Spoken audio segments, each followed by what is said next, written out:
Hello, dear viewers. In this video, we embark on a dark journey through the pages of history that shook society to its core. You'll learn about Maria Fikakova, a woman whose life and actions became symbols of horror and tragedy.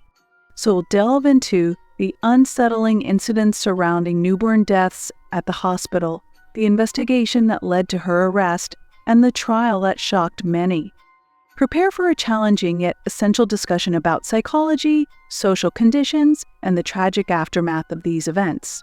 Let's dive into this story and try to understand what truly happened. Let's begin. In a small Czech town during the 1960s, everyday life flowed at a familiar pace. The local hospital, where dedicated professionals saved lives and brought joy to new parents, was the heart of this tranquility. Yet beneath this facade of peace were dark events no one suspected. By the late 1950s, the hospital began reporting sudden neonatal deaths.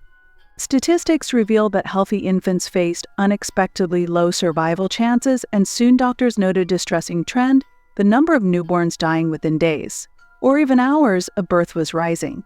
Initially dismissed as coincidences, as cases grew, an unsettling atmosphere settled in. The children's ward, once filled with the joyful cries of babies and their mothers, transformed into a place of silence and fear. With each loss, parents became increasingly anxious and distrustful, asking questions that remained unanswered. Even the personal physicians who had cared for these newborns for years found themselves perplexed. Necessary tests failed to provide clarity. All medical examinations revealed no obvious causes for the deaths. Each night, the on-duty nurses left the unit, confronting unsettling problems they couldn't explain. As the situation spiraled out of control, the hospital atmosphere turned to one of panic and suspicion. Consequently, the medical community began holding unofficial meetings to discuss potential external factors. Sanitation conditions, infant care, and even the medications administered to newborns were under scrutiny. Amidst this, whispers circulated among nurses and doctors about a particular individual, Maria Fikakova. A skilled nurse and midwife in the maternity ward, she initially appeared to have standard relationships with colleagues and patients. However, some noticed that Maria often turned up during tragic moments, and her presence didn't always bring comfort. The soon hospital management decided to launch an internal investigation, drawing investigators' attention to Maria. The atmosphere shifted. Her colleagues started to hesitate to voice their opinions or perform autopsies. This created a closed loop of distrust and suspicion, where any mention of strange occurrences was perceived as a threat. As deaths increased, the likelihood of handling the situation effectively dwindled, forcing hospital leadership to involve law enforcement. Investigations intensified. Police interviewed Maria's co-workers, patients, and even family members. One detective, seasoned and aware of the importance of asking the right questions, became deeply involved in the case. With each incident, anxiety within the hospital escalated. Parents who lost their children at such tender ages found no peace. Rumors of mysterious newborn deaths spread swiftly, carrying horror and fear from one family to another. No medical explanations could calm the troubled minds of the distressed parents. The investigation was progressing slowly, focusing primarily on uncovering potential causes of death. Police meticulously examined first aid kits, medical equipment, and anything related to infant care. No tangible evidence surfaced, yet the grim reality of these infant deaths loomed large, reminding everyone of its horror. Just when it seemed like the case was about to gain traction, everything shifted dramatically. Alongside the police efforts, fresh headlines emerged in the newspapers about 3 newborns who died under strange and troubling circumstances, connected to their medical care. The atmosphere around the hospital thickened with fear, shrouding everything in an aura of mystery, all pointing to one name. So no one quite understood what was happening, but then it became clear this story was just beginning, with dark secrets lurking around every corner, poised to change everything. The escalating situation in the hospital couldn't go unnoticed by law enforcement. As the number of neonatal deaths reached a critical point, an experienced detective, well-versed in dealing with complex cases, joined the investigation. Right from the start, he encountered an institution shrouded in confusion and anxiety. Initially, detectives zeroed in on the circumstances surrounding each death, but it soon became apparent that restoring order would require a more in-depth examination. Early indicators suggested an overarching problem, but pinpointing responsibility remained elusive. At the core of the investigation was Maria Fikakova, a nurse who had been working in the maternity ward for several years. A closer look revealed that she was on duty during many of the fatal incidents. On the surface, Maria seemed like a caring woman, genuinely dedicated to her patients and their mothers. Her pleasant demeanor and professionalism earned her affection among staff and new parents alike. However, she had a series of habits that began to raise eyebrows. For instance, many noticed her unusual approach to handling newborns and how frequently she spent time alone with them. Nurses from nearby units observed her strange glances directed at the infants and noted her frequent absences during the busiest emergency periods. When Fikakova was called into the police station for questioning, she appeared calm and composed, which only heightened suspicions. Law enforcement expanded their inquiry, gathering all existing evidence and testimonies. Timelines of events were created, correlating the nurse's shifts with the neonatal deaths.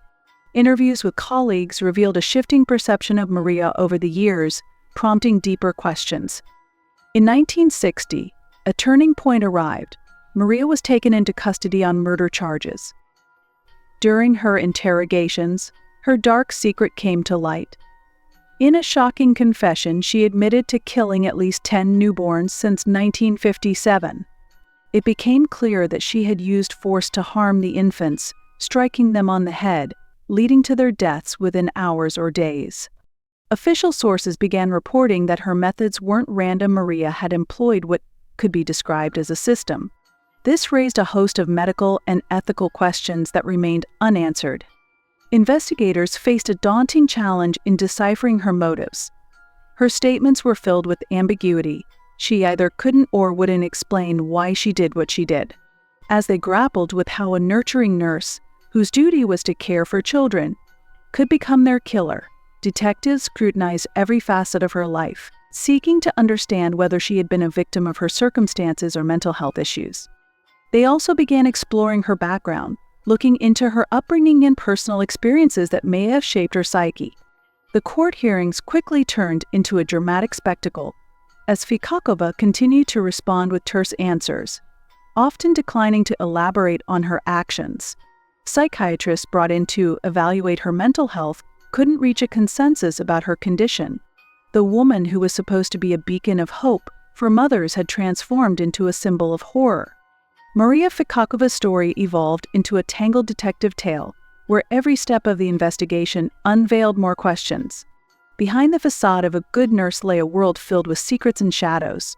The public, watching this unfold, was shocked and disturbed, yearning for answers to their perplexing questions about how good and evil could coexist within a single soul.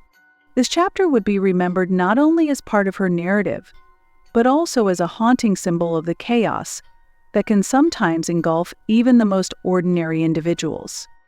The trial of Maria Fikakova became a significant event that resonated deeply within society. Since her arrest and initial questioning, residents closely monitored the developments in the case. Community members were horrified, not only by the nature of the crimes, but also by what this woman, entrusted with the lives of newborns, had done. Investigators found that Maria operated under circumstances where her professional role in the maternity ward granted her a form of power and a heightened sense of responsibility. Throughout the trial, Maria attempted to frame her actions as necessary for saving children from suffering and a life of hardship. Even she struggled to articulate the motivations behind her choices, and her lack of remorse or guilt only intensified the confusion among the judicial system and spectators. The proceedings lasted several months, gathering a multitude of witnesses and experts from across the country. Psychiatrists and sociologists presented varying opinions on her mental state, yet none could definitively categorize her actions as the result of an abnormal psychological condition or the influence of the medical environment. Law enforcement focused on only 2 cases that could be reliably proven in court, which nonetheless were sufficient for a conviction. The absence of clear motives, however, posed another challenge. In criminal cases and legal proceedings, Understanding the motivation behind actions is crucial. Maria provided no substantiating evidence for her behavior, and her statements remained vague. The defense employed a strategy geared toward portraying her as capable and altruistic, but this approach failed to convince the jury. The final verdict was delivered: the death penalty. A suffocating silence fell over the courtroom as this sentence was announced.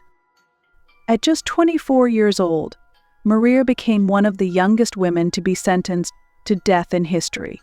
This decision sparked public debate. Some expressed sympathy, believing she was a victim of her circumstances and a fractured mental state, while others demanded justice for the slain infants.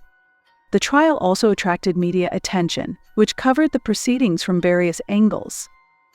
Reports, articles, and talk shows transformed Maria Fikakova into a symbol of fear and horror in society. Her name became synonymous with villainy, raising questions about medical accountability and how one's health and mental state could impact professional ethics. Amid this fervor, numerous opinions began to emerge. Discussions extended beyond Maria's actions to the healthcare system that perhaps failed to recognize troubling signals until it was too late. This led to widespread conversations about how to safeguard newborns and improve treatment standards. Each new piece of coverage made it increasingly clear that Maria Fikakova represented not just an isolated incident, but a phenomenon that warranted thorough examination. Her case served as another reminder that beneath the veneer of professionalism, paradoxical and even horrifying realities might lie. In the end, the trial became not only a legal proceeding, but also a catalyst for deeper discussions about morality, accountability, and the potential for reform within the healthcare system. The story of Maria Fikakova serves as a chilling example of how social conditions and individual factors can lead to catastrophic outcomes. It transcends being just a chapter in one woman's biography. It's an invitation for society to critically examine the intricate interplay between personal fate and societal circumstances that can lead to tragedies like this one. From the very beginning of her career, Maria found herself in an environment where expectations and pressures were sky high. As a nurse in the maternity ward, she was not only on the front lines of caring for newborns, but also under intense scrutiny from rigorous standards, all while working with limited resources. The healthcare system in 1960s Czechoslovakia was struggling, facing shortages of equipment, medications, and, importantly, psychological support for medical staff. These untenable working conditions likely contributed to rising stress levels and psychological strain among healthcare workers, considering that working with newborns requires not only professionalism but also deep emotional investment. Maria may have felt compelled to meet the expectations of her colleagues and superiors, which could have led to an internal conflict that, while not an excuse, helps contextualize her actions. Outside of her professional life, Maria faced significant challenges on a personal level. Details about her family background, including her upbringing by a veterinarian or possibly distant parents, remain unclear. If researchers could shed light on Maria's early life struggles, it would help clarify how individual experiences can shape one's character. Studies indicate that childhood trauma, lack of support, and stressful life factors greatly influence people's behavior and decision-making. Unfortunately, these factors are often overlooked in daily life. From a sociological perspective, it's essential to consider the impact of stereotypes and biases in society at that time. Women often encountered limitations and expectations tied to the roles they were supposed to fulfill. Maria may have clashed with her internal beliefs, grappling with external expectations, which ultimately could have influenced her actions. These pressures may have led to distortions and a skewed perception of reality, through which she found a solution to combat her inner demons via murder. Every case like Maria's serves as a call to action for society. It's an opportunity to pay closer attention to the mental health of healthcare workers and recognize that those who help others also need support. Strengthening systems that allow medical professionals to access help and resources can prevent personal tragedies and potential crimes. From a criminological standpoint, it's crucial to note that cases like this are often the result of a combination of circumstances, rather than a simple manifestation of evil. This statement does not absolve wrongdoers of responsibility, but it emphasizes the need for action. Research in crime prevention underscores the importance of creating environments that can help avoid such horrific situations in the future. The story of Maria Fikachkova should serve as a cautionary tale, highlighting what can happen when personal and social factors intersect with medical obligations. It also prompts reflection on how we can enhance societal structures to support the health and well-being of all who work in high-pressure settings. Only then can we potentially prevent similar tragedies in the future, learning valuable lessons about the importance of a systemic approach to social responsibility in healthcare. With that, we conclude our exploration of Maria Fikachkova, a case that urges us to contemplate life, death, and how easily human destinies intertwine within the complex fabric of our society. We look beyond the horrific details of her crimes to consider the social and psychological factors that may have contributed to her tragic fate. As human beings, we must remember that every statistic and every case represents real lives, destinies, and pain. Our responsibility is to be vigilant about our surroundings, to pay attention to those in need, and to remain compassionate concerning the welfare of others. As we say goodbye, I encourage you to think more deeply about the topics we've discussed today. Share your thoughts in the comments, ask questions, and discuss this video with friends and family. Together we can learn from the mistakes of the past and strive to ensure that similar tragedies do not happen again. Thank you for joining us. Be sure to subscribe to my channel so you don't miss future episodes, where we will delve into even more captivating and important topics. Until next time.